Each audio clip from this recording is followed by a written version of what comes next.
Welcome to Real Estate Coaching Radio, starring award-winning real estate coaches and #1 international best-selling authors, Tim and Julie Harris.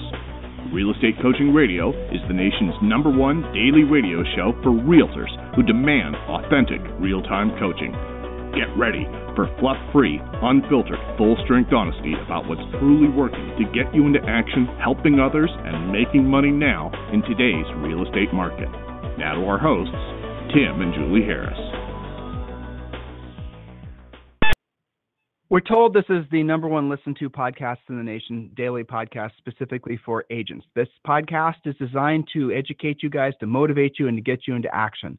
Today's show is kind of a special show. It's a show that, frankly, I need to make sure you're taking seriously because there is something urgent that's happening that's going to be a pretty continued significant change in our industry. And if you are not paying attention to it, if you're not taking action, if you're not actually taking in consideration what we're going to be telling you on today's show, and we're going to be going quick, you are probably not going to be in the business. And I'm going to say this, first of all, the brokerages, if you're running a large or medium size brokerage and you're not paying attention to what we're going to tell you on today's show, I would pretty much venture a guess that you might be in business in 24 months, but your small profit margins are going to go to virtually nothing. I know some of you are discounting what I'm saying, especially if you don't know us and trust us, if you haven't been listening to us for a long time, if you don't yet know that we don't bullshit people. Once you have accepted that, you're going to realize what we're about to tell you is the truth. I want you to buckle in, I want you to take notes, and I want you to really stay focused, because what we're going to be sharing with you today is news that broke yesterday that in essence makes it so Zillow is about as in the real estate brokerage business as you possibly can be. We're going to be giving you the details of what they're doing. Now, many of you, we have over 100,000 of you, 30,000 of you that listen every day. Many of you are in markets that have yet to be affected by the iBuyers phenomena. We did a series of shows on this last year. We're going to be posting a white paper we published last year on the iBuyers phenomena and what you should be doing to counterpunch that. We're going to republish that on our site. It's going to be under today's date. The topic where you're going to find it, if you guys want to search for the show names, let me get the show name, is Industry Warning, is Zillow finally becoming a national brokerage? So Industry Warning, is Zillow finally becoming a national brokerage? Go to timandjulieharris.com and just put in those keywords in the search bar, and you'll find the replay of this show, the notes from this show, and also the white paper that we did where we are giving brokerages and, frankly, agents, ambitious entrepreneurial agents, a roadmap on how they can absolutely positively kick ass in a world that's going to be, we believe, in many markets dominated by the iBuyer phenomena. So I'm going to give you a real brief, simplistic overview of how the iBuyer thing works. And then Julie she spent the last 2 hours researching the snot out of this just so we have all of our facts right. The iBuyer thing is very simple. And first of all, if you guys think this is just what investors have been doing forever, it's very similar to what investors have been doing forever, but with a huge twist. So here goes. You have seen signs saying, "I'll buy your house for cash. We'll close in 24 hours." That has been going on forever. That's been that's investor trick 101. A lot of the people getting those calls will then write a contract. They'll flip the contract. They call that wholesaling. We don't coach that. We don't have anything to do with that. That's not something that we're ever going to have part of our coaching program. But most of you familiar with that because you've at least seen the signs. Now, there was 2 big companies that essentially have raised just hundreds of millions of dollars, and now one of them is valued at $2 billion. And the names of those companies, Julie, are? Are you referring to OfferPad? And OfferPad, they're and all what's the in other the one? bucket of iBuyer. Let me just. There's the 2 big ones, though. What are they? So you research that. I'm gonna go back, okay? So what happens, guys, is that you live in Las Vegas, you live in Phoenix, Arizona, you live in Atlanta, you live in one of these other markets. You have been seeing for about 2 years now billboards, ads, flyers, signs in yards saying, in essence, we'll buy your house from you. 24 hours close. You pick the close date. No hassling with having to prep the house. No inspections. No anything. So they take all the sting away from selling your house, and they'll buy your house for cash. So from a seller's perspective, I don't know if most of you have sold a house before. Selling a house kind of sucks. And so being able to have somebody just simply write a check where you have control of the closing date, where you don't have to mess around with showings and, putting your dog in boarding and making sure your kids' rooms are clean and all that stuff, to avoid all that hassle is huge. Now, They were buying and are purchasing properties in those markets, because I know what many of you are thinking, oh, Tim, but they're just going in there and offering the sellers, some ridiculously reduced price that's way below the market. Well, they weren't. What they were doing is they were offering, for the most part, the same discount, or rather the same net commission. I'm sorry, I screwed that up. They were offering the seller the same net as if they'd listed the property with an agent. So when you list a property with an agent, let's say your normal selling fees are, I don't know, I'll just pick a number. How about 6%? Where in some markets it's 5%. Then you have your closing costs and have all of your associated costs with preparing the house. You have your usual amounts of repairs. All this information is researchable. So what they were doing, and what they are doing incredibly successfully, by the way, is in markets like Phoenix, is they're saying, Mr. Seller, why would you want to bother listing your house with an agent where they're going to net you, say it's a $300,000 house, they're going to net you $285,000 after you've basically had it on the market, after you've had to hassle with all that stuff. We'll just write you a check for $285,000 and you can close in 30 days. No problem. Okay. It's a pretty sexy offer from a seller's perspective. A lot of you are listening, and I read your comments online. A lot of agents in these marketplaces have been having their butts handed to them because they do not know how to compete against these iBuyer companies. They're just simply saying, oh, why, they're not basing it on facts. They're not actually calling the iBuyer companies. They're not OfferPad, and the other one is, Julie? I just put it in chat. It is OfferPad and Open Door. There you go, OfferPad and Open Door. And I think Open Door raised $200 million, and they just raised, or no, they raised 300. They just raised another 200. They have a $2 billion valuation. So for those of you guys who are saying they're going to run out of money, no, they're not. For those of you who are saying Zillow is going to run out of money, yeah, Zillow. No. Some of you guys say, well, Zillow is operating at a loss. Yeah. Well, but you guys don't understand how publicly traded companies work.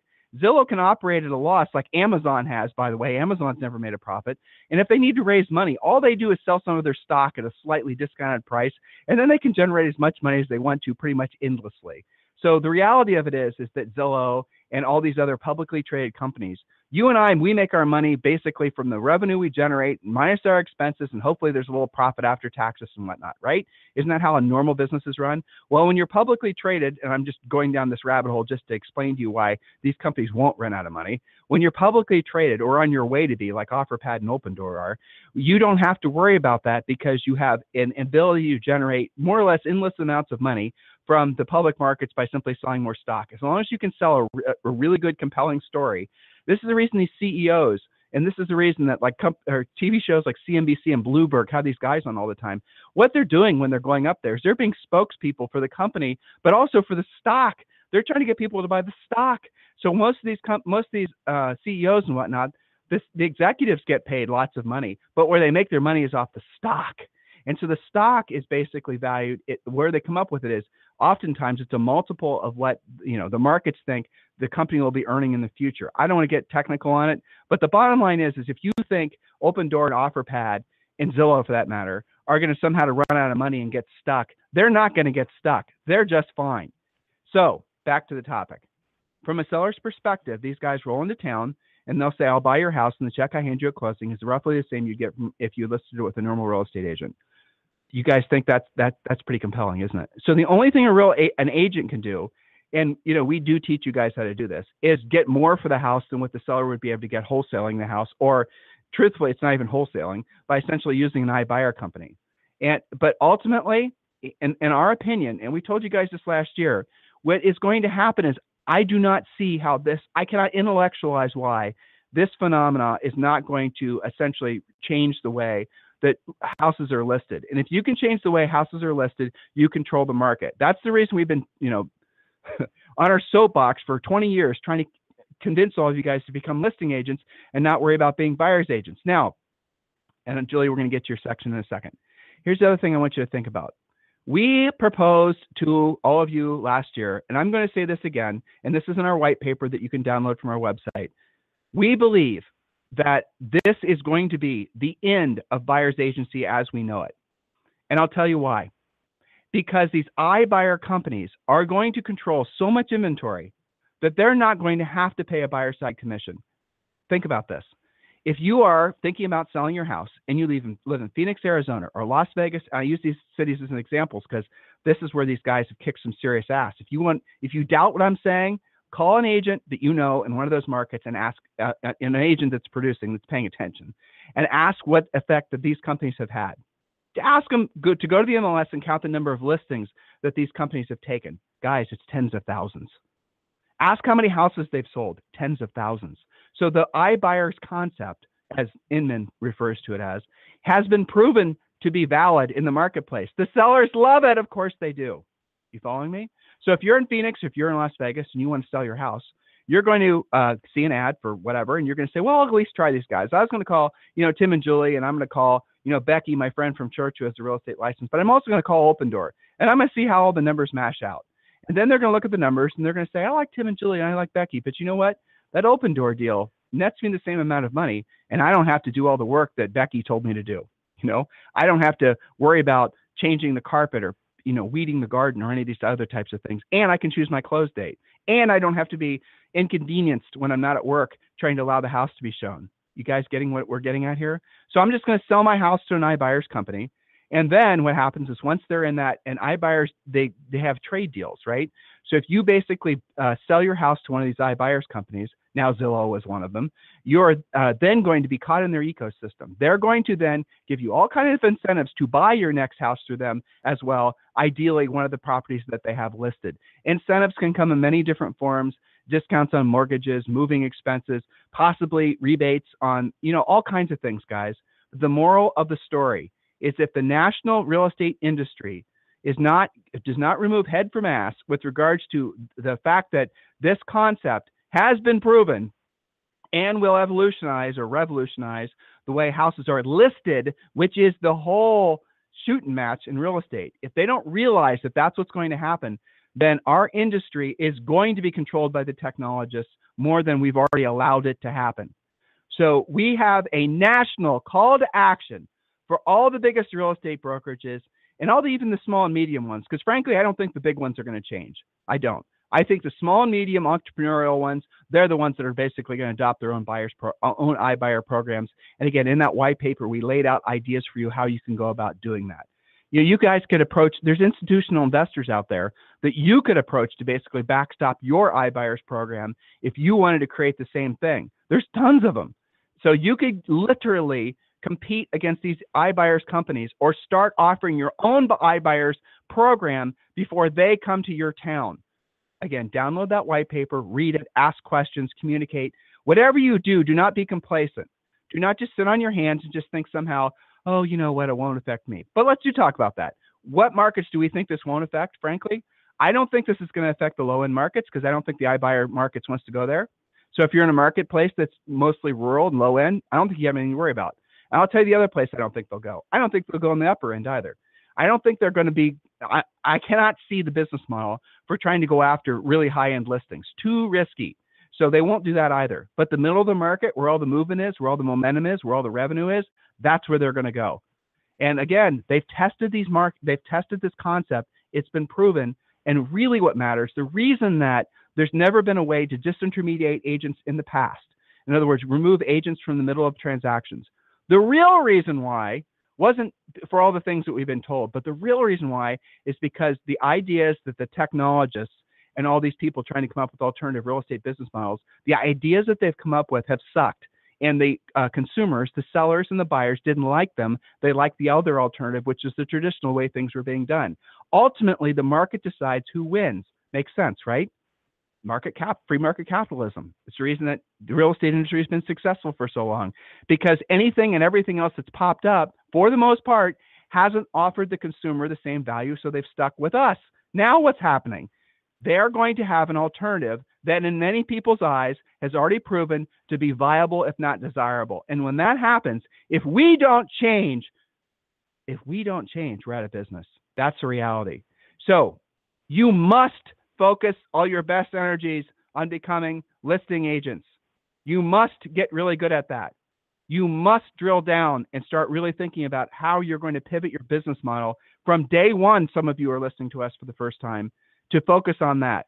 If you think you're going to build your business based on the old paradigms of centers of influence and past clients, of just basically buying buyer leads, all those things, I think faster than you can possibly imagine in many major markets, those business models, which were already on their heels, are going to completely be out of the game. And if you're not evolved, you're going to be out. That's a fact, Jack. Julie, any thoughts? You want to get to your points?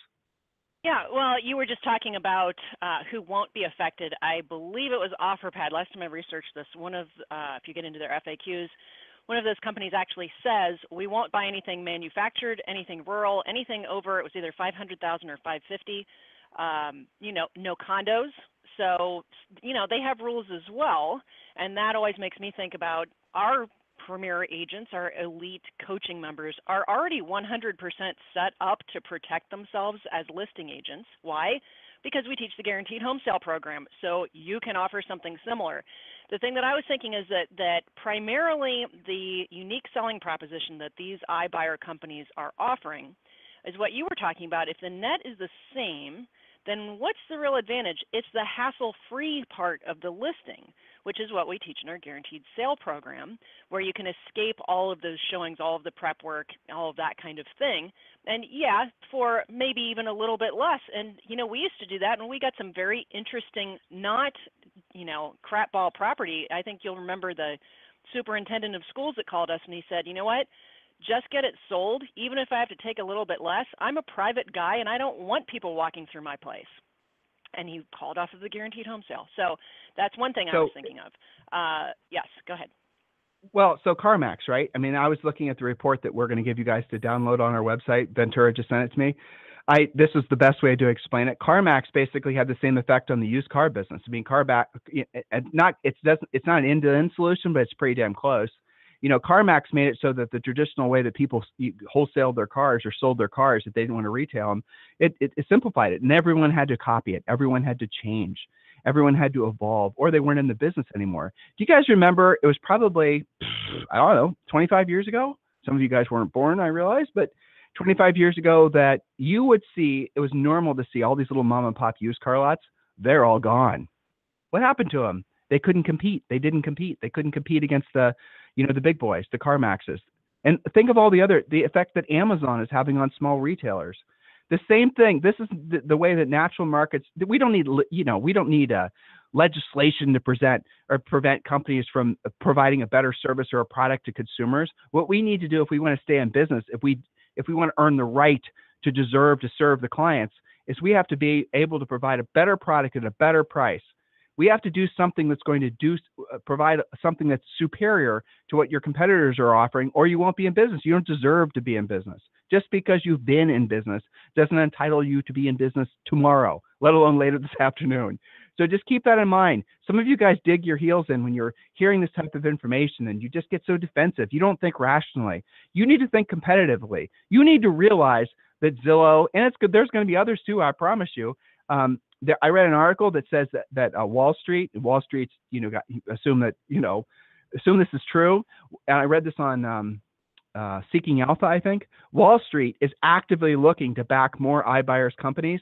Now it's seen the success of OfferPad and Opendoor. And now that Zillow's been in it, I could pretty much guess that within 12 months, there will be probably another 4 or 6 incredibly well-funded iBuyer companies that start popping up. And what they're going to do is they'll probably start going to other markets. So in your market, you might not have OfferPad, Zillow, and whatever. You might have some other company that hasn't even really officially started yet, but they're all going to start because this is a proven business model. Are you listening to me, industry? Are you listening to me, individual agent? This is what's coming next.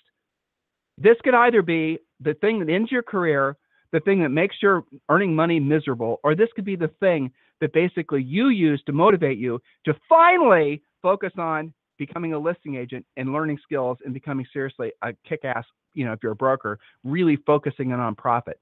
Some of you guys are building your businesses around buying buyer leads. Some of you guys are building your businesses around these incredibly unprofitable team models. Listen to the superstar interview we did yesterday, the number one team.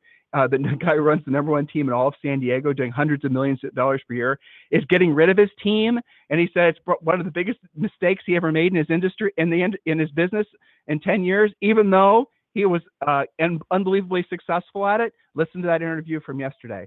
So, Julie, let's get to the summary and let's go through the FAQs that you wrote. Okay.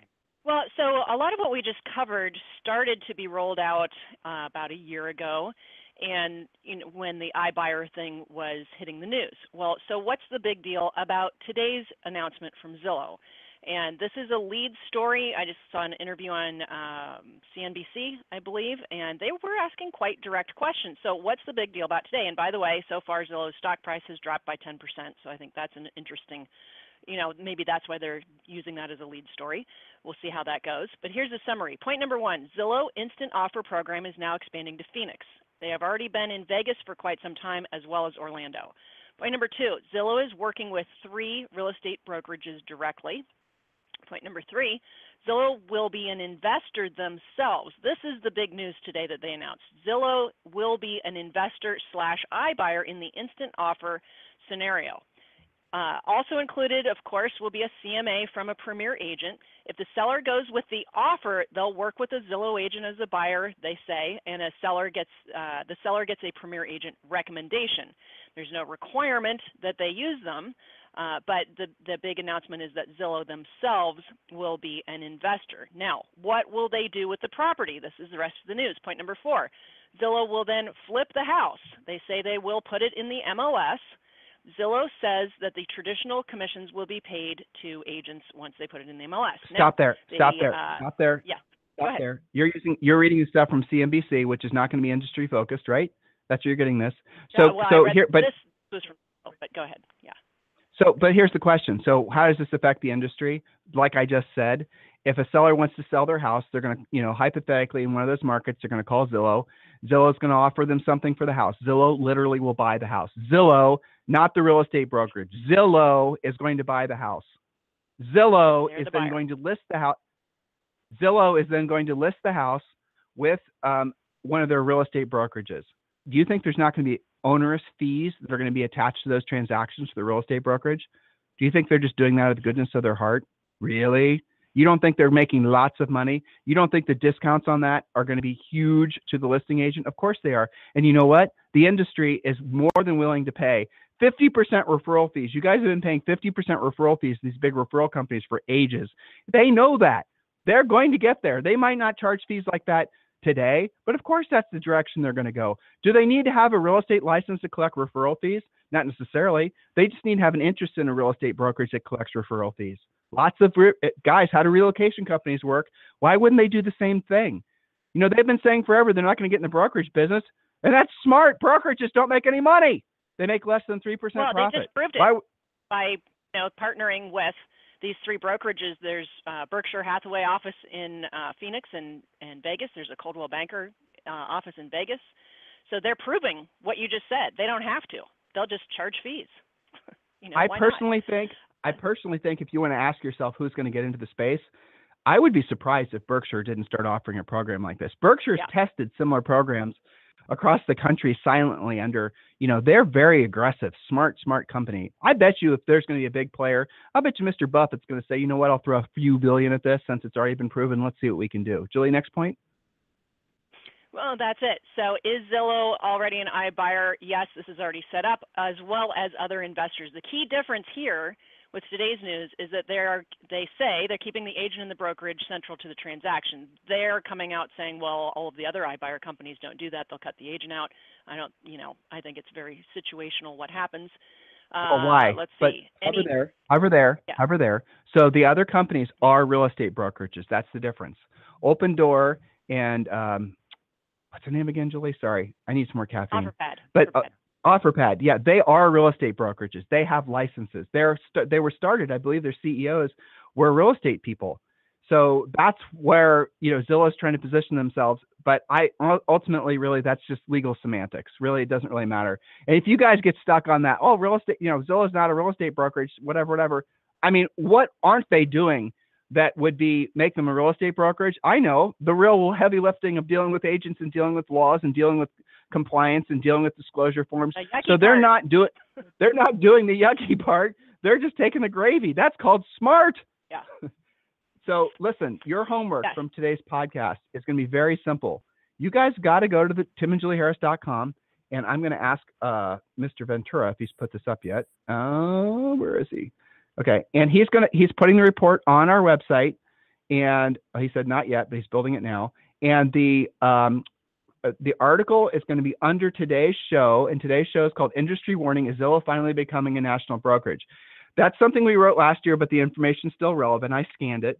Go through it, digest it, think about it, and then don't be like what most people are going to do and say, well, you know what, they're not in my market. I'm not going to worry about it.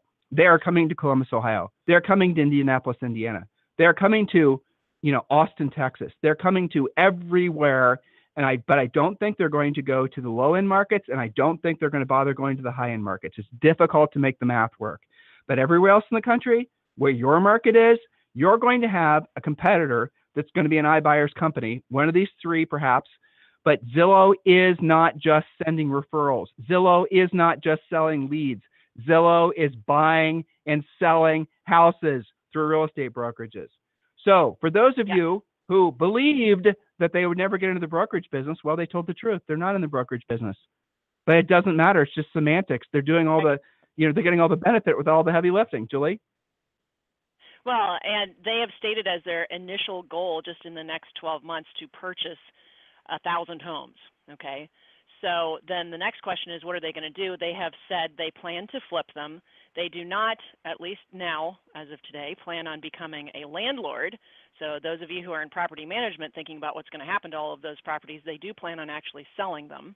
So I think that that's good for inventory levels. But, they're going to be controlling a lot of this, at least in those three markets for now. So, and even if they're not in your backyard, OfferPad already is.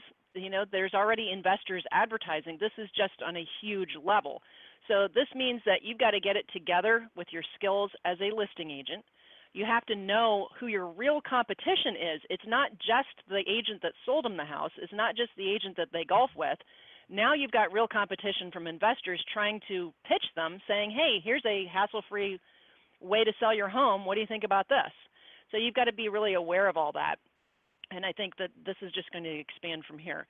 It just makes agents have to be better, smarter, faster, offer better services, and have a backup plan if that seller says, you know what, I don't want to live through all those showings, and I don't want to clean up my house and take care of my dog every showing. What have you got for me? And here's the next question that agents have is, what if they can't buy it? Well, you guys talk about working with investors all the time.